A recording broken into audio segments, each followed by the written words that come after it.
Amados irmãos, com a paz do Senhor. Amém.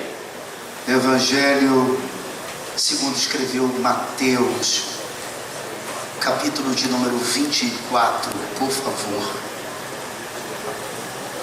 Vocês procuram o texto e eu falo da imensa alegria de poder falar ao coração de vocês nessa confraternização de congresso de senhoras. A propósito, eu gostei muito da roupa de vocês. Parabéns pela escolha. Pastor Daniel, meu respeito ao Senhor, essa igreja está sob seus cuidados. Oro para que Deus continue aprovando as obras das suas mãos. Abraçar aqui o pastor Jonatas, que com o Eliabe foi me buscar ali no aeroporto de Campinas. E agora o Eliabe está na companhia ali do Rodrigo. Ambos foram me buscar ali no hotel. Feliz aqui em rever o cantor Ítalo. Nós estivemos algumas vezes juntos ali na Adebrai sede. Essa é potência você, meu amigo. Deus te abençoe. Meu amigo pastor Ivan Santos. O mestre aqui é o pastor Ivan, tá? Eu sou aluno dele. Hoje tive o privilégio de conhecer sua casa, sua família. O privilégio de conhecer sua biblioteca. Coisa que eu gosto muito. É um luxo a biblioteca dele. Deus te abençoe.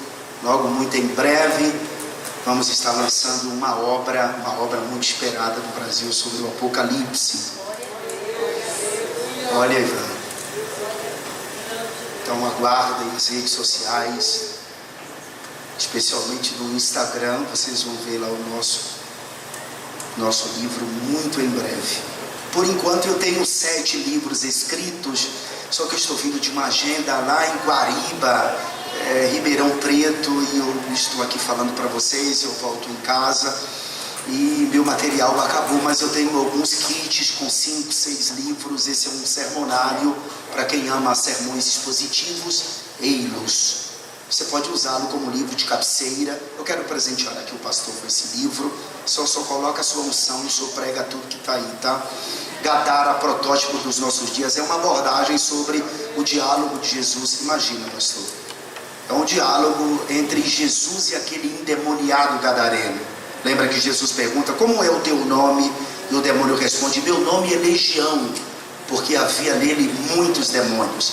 Em torno de 6.000 demônios havia naquele rapaz. A inveja, a síndrome de Lúcifer. A inveja é o sentimento mais medíocre que um ser humano pode ter.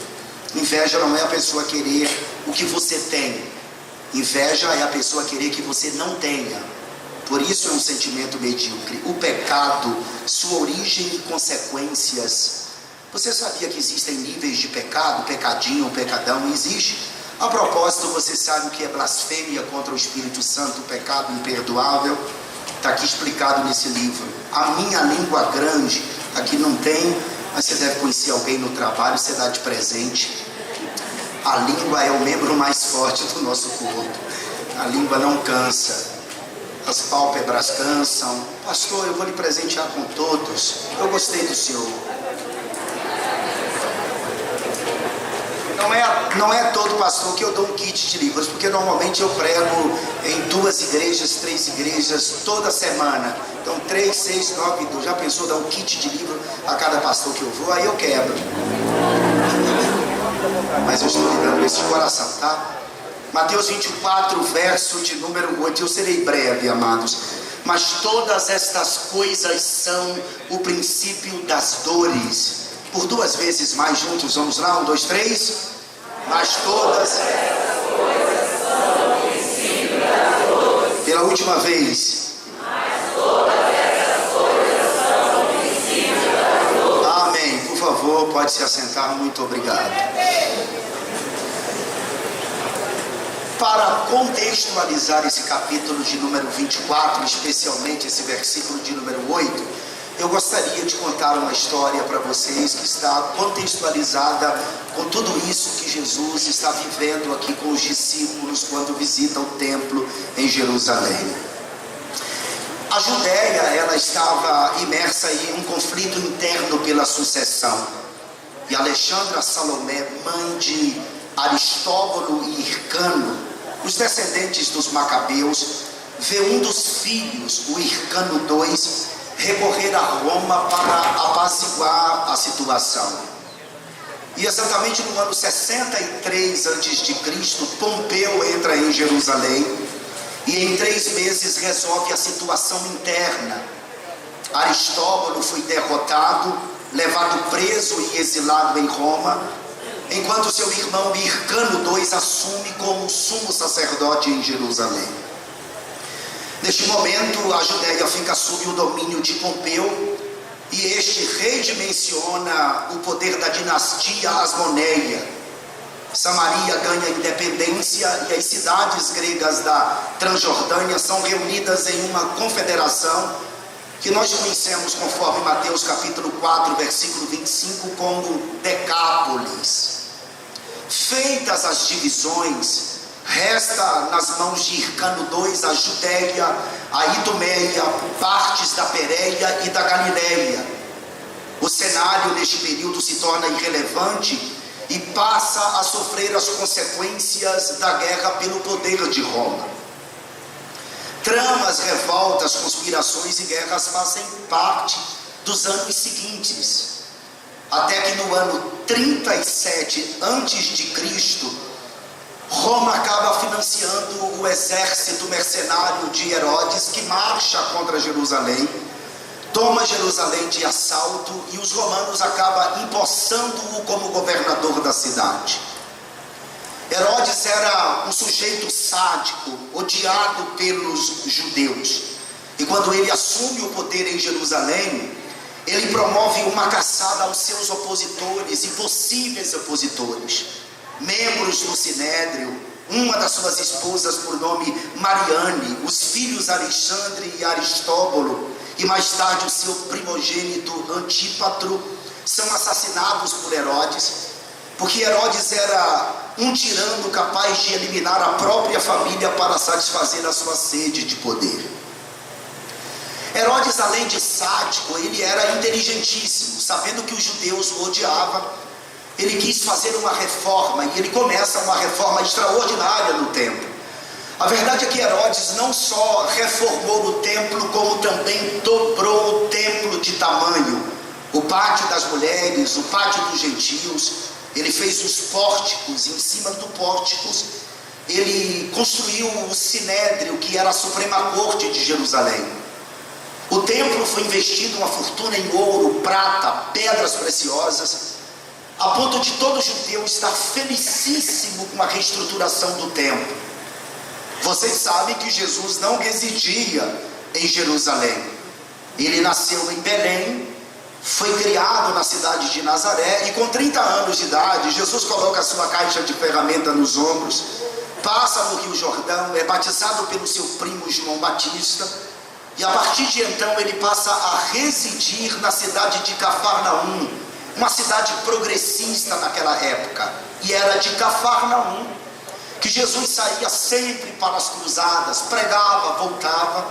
Era raro Jesus andar no centro religioso de Jerusalém, mas por algumas vezes ele visitou Jerusalém, e o capítulo de número 24 de São Mateus é uma dessas vezes que Jesus está visitando Jerusalém, especialmente ao templo. E quando ele anda pelo templo, e quando ele está saindo do templo com os discípulos, como todo judeu, felicíssimo com a reestruturação do templo, eles perguntam para Jesus: Mestre, vistes a estrutura do templo? O que Jesus respondeu: não vedes tudo isto? Em verdade vos digo que não ficará aqui pedra sobre pedra que não seja derribado. Os discípulos não entenderam e não aceitaram absolutamente nada desta fala de Jesus. E quando eles saem dali de Jerusalém, do templo, eles vão para o Monte das Oliveiras. E assentado no Monte das Oliveiras, em particular, os discípulos vão até Jesus para interrogá-lo a respeito de 3 coisas. E os discípulos perguntam: Mestre, fala-nos a respeito destas coisas. Quais coisas? Como Como assim o templo cair, não ficar nele pedra sobre pedra que não seja derribado? Fala-nos a respeito destas coisas.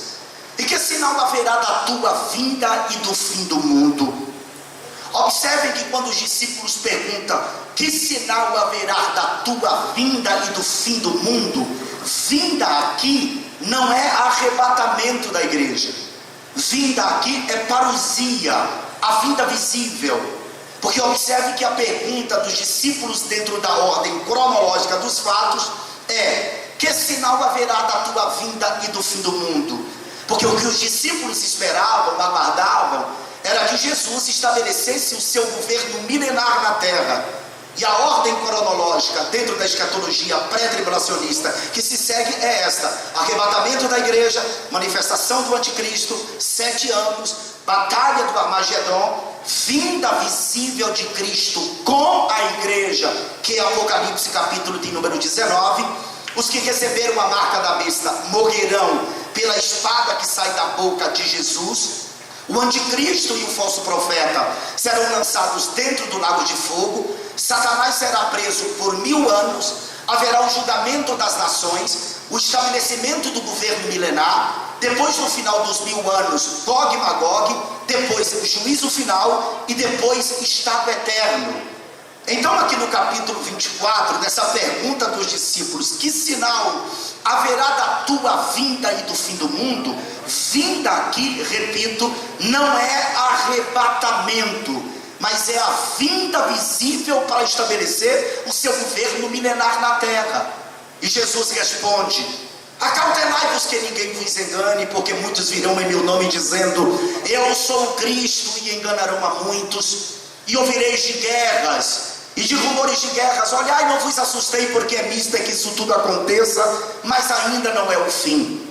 Porquanto se levantará nação contra nação e reino contra reino, e haverá fomes e pestes e terremotos em vários lugares, mas todas estas coisas são o princípio das dores, que é o versículo 8 que tomamos como base para esse texto. Jesus fala sobre 4 áreas distintas. Ele fala a respeito de falsos cristos, isso é religião. Repete após mim: religião. Ele fala a respeito de guerras, isso é política. Só existe guerras por causa da política. Repete após mim: política. Ele fala a respeito de pestes, isso é sinal dentro do social. Repete após mim: social. E ele fala a respeito de abalos sísmicos, ou seja, terremotos. Isso diz respeito à natureza. Repete após mim: natureza. Essas são as 4 áreas mencionadas aqui por Jesus a partir do versículo de número 3 do capítulo 24, que a maioria esmagadora dos crentes entendem que aqui são sinais que diz respeito ao arrebatamento da igreja. A gente sempre aprendeu assim. Mas esses sinais aqui não diz respeito ao arrebatamento da igreja, até porque o arrebatamento da igreja ele é iminente. Ele pode acontecer, ele pode ocorrer a qualquer momento. É como num abrir e piscar de olhos, um abrir e fechar de olhos. Então esses sinais aqui que Jesus está mencionando não são sinais que diz respeito ao arrebatamento. Inclusive é bom lembrar que algumas expressões usadas por Jesus aqui no capítulo 24 de Mateus são tidas pela maioria dos crentes como sendo arrebatamento. Por exemplo, o que, pastor? Mateus capítulo 24, versículo de número 22. Jesus disse: se aqueles dias não fossem abreviados, nenhuma carne se salvaria. A maioria dos crentes interpretam esse texto como sendo o arrebatamento da igreja. E aqui não está falando de arrebatamento. Aqui está falando da batalha do Armagedon, quando Jerusalém estiver cercada por um poderoso exército liderado pelo anticristo. Como Israel não poderá se defender por mais tempo, a Bíblia diz em Zacarias capítulo 2, capítulo 8, capítulo 12, que Deus enviará o espírito de súplica e de graça sobre os judeus. e os judeus clamarão a ele, e ele aparecerá com a igreja para socorrer a nação de Israel. Por isso que se aqueles dias não fossem abreviados, nenhuma carne se salvaria. Outra coisa, a maioria dos crentes acham que aqui 50% da igreja sobe, 50% fica. É como se o pastor subisse no arrebatamento e a esposa dele ficasse, ou que ela sobe e ele fica. 50%, um será levado ou tomado e o outro deixado. Isso aqui não está falando de arrebatamento. Perceba que tudo que Jesus está mencionando, falando aqui no capítulo 24 de Mateus, diz respeito à própria nação de Israel. Quem estiver em Jerusalém, fuja para os montes. Nós não estamos em Jerusalém. Isso aqui não é uma linguagem figurada nem simbólica. Mas pastor, um será levado e outro deixado. Isso aqui são oportunidades iguais de salvação. A mesma oportunidade que eu tenho, a minha mulher tem. A mesma oportunidade que você tem, aquele que está andando contigo também tem. Então essas expressões de Jesus não diz respeito ao arrebatamento. E eu vou provar para vocês através de dados estatísticos. Porque durante todo esse tempo, esses 2 milênios, esses sinais estão acontecendo.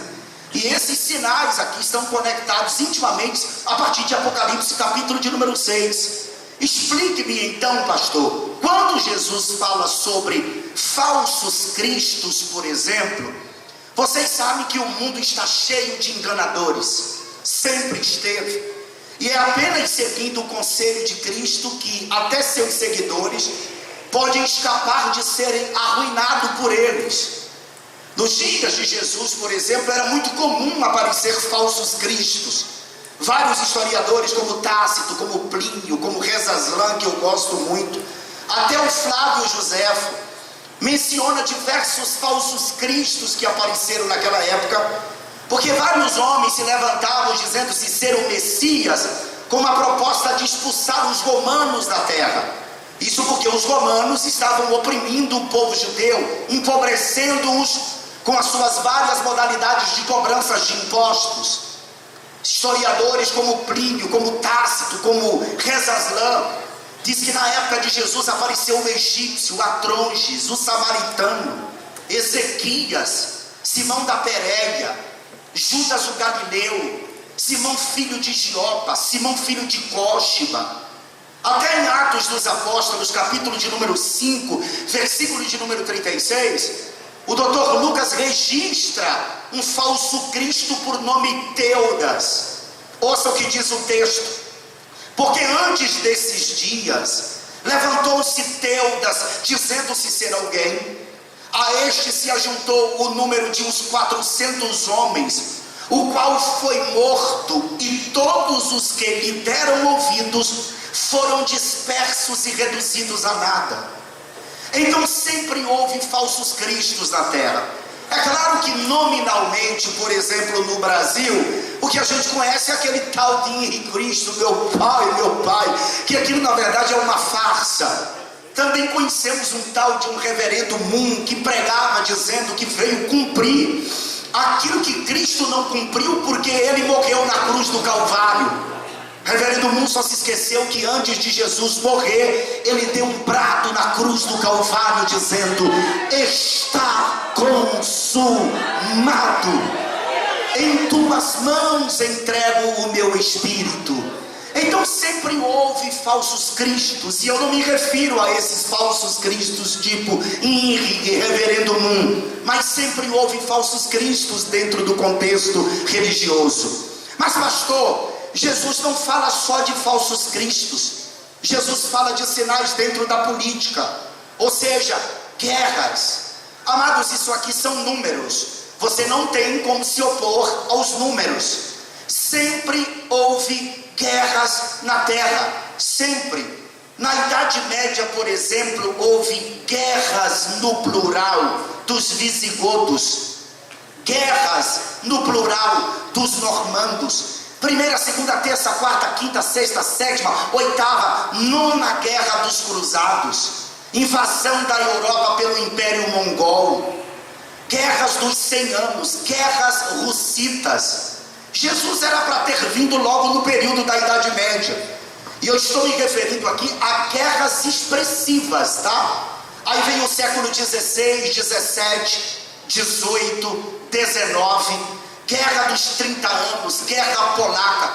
Começa a acontecer várias guerras em vários países, não só a guerra polaca e sueca, mas holandesa, dinamarquesa, da sucessão espanhola, guerra dos 7 anos, guerra da independência dos Estados Unidos em 1775, guerras no plural napoleônicas, guerra da independência da Bolívia, da Argentina, do Chile, do Brasil em 1822, Primeira e Segunda Guerra do Ópio, Primeira e Segunda e Terceira Guerra da Independência Italiana, Guerra Civil Americana em 1881, Revolta Armada 1893, Guerra de Canudos em 1893. Jesus não arrebatou a igreja. Aí vem o século de número 21, Primeira Guerra dos Balcãs, Primeira Guerra Mundial, Guerra Civil Russa, Civil Espanhola, Segunda Guerra Mundial, quando Adolf Hitler conclama-se chanceler da Alemanha e promove o Holocausto, assassinando 6 milhões de judeus. Jesus não arrebatou a igreja. Era então para ele ter arrebatado a igreja se o arrebatamento dependesse de um sinal. Aí vem no século de número 20, Guerra da Coreia, do Vietnã, Guerra dos 6 Dias em 1967, Guerra Irã versus Iraque, 1980, eu tinha 8 anos de idade na época. Primeira Guerra do Líbano, do Golfo em 1990, Guerra da Chechênia, de Kosovo. Aí vem o século 21, as guerras que tiveram expressivamente, é a guerra do Afeganistão em 2001, do Iraque em 2003, Guerra Civil Síria em 2011, Guerra Rússia-Ucrânia que está até hoje, e essa intensificação da guerra entre palestinos e israelenses. Se dependesse de guerra, Jesus já teria arrebatado a igreja há muito tempo. Mas pastor, Jesus não fala apenas de sinais dentro da religião, Jesus não fala de acontecimentos apenas dentro da política, ele fala a respeito de pestilência. Ah, é? E quando a gente fala de peste, a primeira coisa que vem na nossa cabeça é a Covid-19, porque a gente acha que a Covid-19 foi a grande peste e a peste que mais dizimou pessoas em toda a terra. Mas estamos enganados se a gente pensar assim. A Covid-19 não é nada diante da varíola que matou mais de 300 milhões de pessoas. A Covid-19 não é nada diante da peste negra que dizimou 1/3 da população europeia. A Covid-19 não é nada diante da febre amarela, da gripe espanhola, do sarampo, da malária. A malária todos os anos matam 2 milhões de pessoas. E a pergunta é: por que isso não é televisado? Por que as manchetes dos jornais não colocam em letras garrafais que a malária ainda mata anualmente, todos os anos, 2 milhões de pessoas? E por que a Covid-19 foi tão repercutida? A Covid-19 é porque teve propósitos políticos, que é o primeiro propósito, e um propósito também seletivo. O vírus, ele foi criado e desenvolvido com esses 2 propósitos, político e seletivo. O projeto político foi tornar a China superpotência industrial como é hoje. Esse iPad aqui que eu estou usando é made in China. Esse telefone aqui é made in China. O seu Samsung é made in China. O seu computador é made in China. O seu tênis da Nike é made in China. A China é superpotência industrial com mão de obra barata. Derrubou o governo de Donald Trump e a China torna-se superpotência industrial. Esse foi o projeto político do Covid-19. Mas o outro, pastor, foi seletivo. Alcançar as pessoas acima de 60, 65 anos, pessoas com enfermidades mórbidas, pessoas com câncer.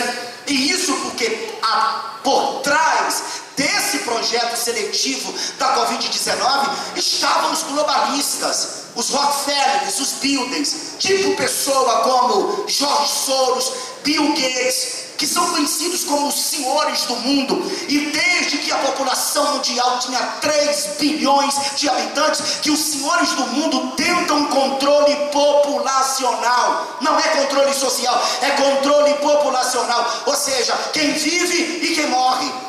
E a Covid-19 veio com esse propósito seletivo de dizimar as pessoas acima de 60, 65 anos de idade. Só que eu tenho uma coisa para dizer para vocês, na verdade duas. E as duas coisas que eu tenho para falar é acerca de Deus. Deus não dá duas coisas que pertencem a Ele, a ninguém Ele dá. Primeiro, a sua glória. Deus não dá sua glória a ninguém. A segunda coisa que Deus não dá a ninguém é o poder da vida e o poder da morte. Lembra quando Jesus é arrebatado em espírito aos céus, que ele viu Cristo glorificado? Ele disse que quando ele foi arrebatado, ele ouviu por detrás dele uma voz como de trombeta que dizia: o que fez? Escreve-o num livro e envia-o às 7 igrejas que estão na Ásia Menor: a Éfeso, a Esmirna, a Pérgamo, a Tiatira, a Sardes, a Filadélfia e a Laodiceia. João diz: e quando virei-me para ver quem falava comigo, eu vi 7 castiçais de ouro, e no meio dos 7 castiçais um semelhante ao Filho do Homem, vestido até os pés com uma veste comprida. Isso fala do seu sumo sacerdócio. Um cinto de ouro na altura do peito. Isso fala de dignidade sacerdotal. Seus cabelos brancos como a lã branca. Isso fala de deidade, de preexistência, de eternidade. Seus olhos como chama de fogo. Os olhos que tudo vê, tudo conhece, tudo penetra. Uma espada sai da sua boca. O poder da vida e o poder da morte. Seus pés como de latão reluzente, assacalhado na fornalha. Você sabe que bronze na Bíblia representa justiça e juízo, enquanto prata representa resgate, enquanto ouro representa, dependendo do contexto, a glória de Deus, a sua natureza e realeza. Os pés de Cristo estão de bronze, porque quando ele morreu na cruz do Calvário, ele estava completamente despido, descalço. Mas quando ele vir para reinar no governo milenar, ele não virá mais descalço, ele virá com os pés de justiça e de juízo para reinar sobre a terra. O rosto de Jesus é como o sol quando na sua força resplandece. Levante uma das suas mãos se você acha que ele merece um grito de aleluia. Faça isso. O seu rosto como o sol fala da sua glória e fala da sua moral. E João disse: quando o vi, caí aos seus pés como morto. Mas ele estendeu a sua mão e disse-me: João, não temas, eu sou o que vive. Fui morto, mas eis aqui estou vivo para todo sempre. Amém. E tenho as chaves da morte e do inferno. Jesus estava dizendo: eu tenho o poder da vida e o poder da morte. Morre quem eu quero, vive quem eu quero. Pode perceber, tem pessoas que ficaram meses na UTI, mas Deus não permitiu que fosse, voltou. E pode ter até alguém entre nós aqui celebrando a Deus juntamente conosco, porque a Covid-19 não levou, só levou quem Deus quis, porque o poder da vida pertence a Ele. Se Jesus não veio até hoje, dentro desse contexto de religião, de política, de peste, então quando Cristo vai voltar? Eu não sei. Eu só sei que Cristo pode voltar a qualquer momento. O arrebatamento da igreja é a maior promessa que Deus nos fez. O arrebatamento da igreja é a bendita esperança. Eu sei que esse tipo de mensagem parece ser uma mensagem antiquada do passado, porque dos anos 2000 para cá, os coaches tomaram conta dos púlpitos das igrejas. A teologia da prosperidade, a palavra de autoajuda, a mensagem do arrebatamento da igreja, do céu, do inferno, de santidade. acabou sendo retirada de forma brusca e substituída por esse tipo de mensagem em muitos púlpitos de muitas igrejas no mundo. Mas esta mensagem desta noite é uma mensagem atual e relevante. A igreja de Cristo está aguardando sim o arrebatamento, e ele pode acontecer hoje, ele poderá acontecer amanhã. Deixa eu perguntar aqui, quem tem essa bendita esperança, por favor? Levante uma das mãos. Eu posso lhe fazer um pedido, só para ficar dinâmica a mensagem. Pergunte pelo menos para duas pessoas, à sua direita, à sua esquerda. Pergunte: você vai para o céu? Pergunta para ele, sim. Pergunta para ela: você vai para o céu? Perguntou. Agora fala para ele, fala para ela. Fala assim: eu quero te ver lá. Fala para ele, para ela: eu quero ver você. Não, pegue na mão de alguém que fica mais bonito, vai. Diga aí: eu quero ver você na glória. Fala para alguém aí, vai. Eu quero ver o Senhor no céu. Fala para alguém: eu quero ver você na glória. Ítalo, glória a Deus. Eu quero ver você no céu, Ivan.